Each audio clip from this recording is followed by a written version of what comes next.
बाबा साहेब अम्बेडकर के जन्मदिन पर उन्हें देश भर में दी जा रही है श्रद्धांजलि। भारत के संविधान निर्माता के तौर पर डॉक्टर भीमराव अम्बेडकर की महत्वता।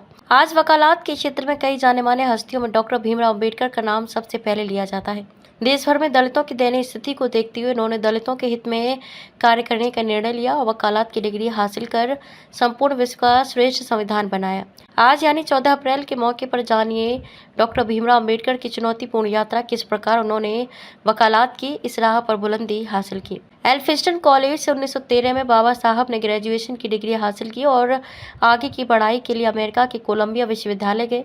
इस विश्वविद्यालय में पढ़ाई के लिए आर्थिक मदद उन्हें सयाजी राव गायकवाड़ महाराज ने दी। अमेरिका से डिग्री प्राप्त कर बड़ौदा वापस आकर उन्होंने सरकार के अधीन एक नौकरी की। भीमराव अम्बेडकर अमेरिका में पढ़ते समय कई प्रकार की विचारधाराओं वाले व्यक्तियों से मिले, जिससे उन्हें उनका लक्ष्य बना पाने में सहायता मिली। इस अवधि में वे कई विषयों जैसे अर्थशास्त्र, राजनीतिक विज्ञान, मानव विज्ञान, एथिक्स आदि विषयों का अध्ययन करते थे। 1915 में भारत का प्राचीन व्यापार सब्जेक्ट पर उन्होंने थीसिस बनाई, जिसके बाद उन्होंने एमए की डिग्री हासिल की। 1916 में भारत का राष्ट्रीय लाभांश थीसिस भी उन्होंने प्रस्तुत किया।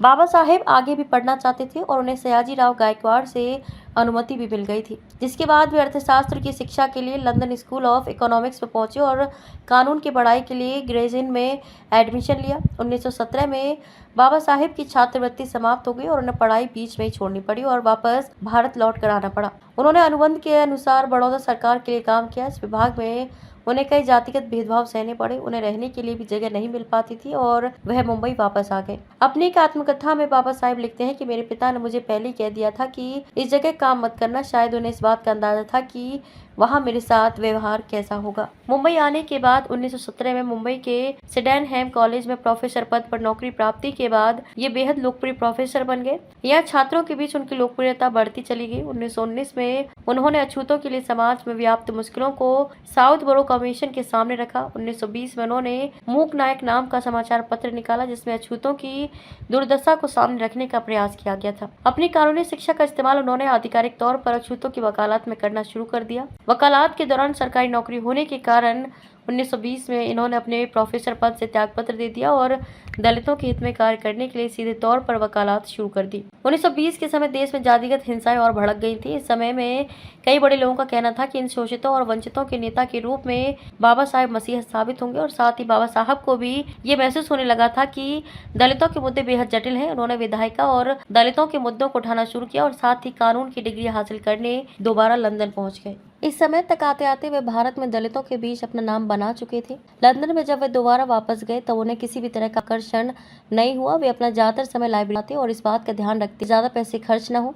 इससे ये तो साफ था कि अम्बेडकर अपने लक्ष्य के प्रति बेहद गंभीर थे। 1922 में अपने कानून की पढ़ाई पूरी करने के बाद मुंबई में इन्हें ग्रेज इन में सदस्य बनने के लिए आमंत्रित किया गया और अम्बेडकर बैरिस्टर बने। अम्बेडकर ने एक ही समय पर 2 पाठ्यक्रम पूरे किए थे। उन्होंने ग्रेज इन में कानून की पढ़ाई की और लंदन स्कूल ऑफ इकोनॉमिक्स से अपनी अर्थशास्त्र की डिग्री हासिल की, यानी एक ही समय पर वे डॉक्टर और बैरिस्टर दोनों बन गए थे। इसके बाद ब्रिटिश सरकार ने इन्हें जिला न्यायाधीश की नौकरी प्रदान की, लेकिन वे अपने भाषणों में जिक्र करते हैं कि वे दलित के हित में काम करना चाहते थे। उन्होंने किसी प्रकार की कोई सरकारी नौकरी स्वीकार नहीं की। बाबा साहब अम्बेडकर ने कई वर्षों तक देश में दलितों के हित में कार्य किया। ब्रिटिश सरकार की ओर से आए किसी भी आमंत्रण को उन्होंने स्वीकार नहीं किया।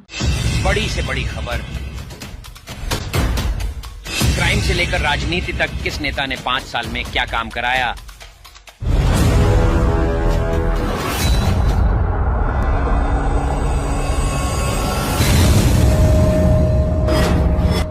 मिलेगी सबसे पहले हर खबर चेंजिंग फ्यूचर न्यूज पर, जो बदलेगा आपका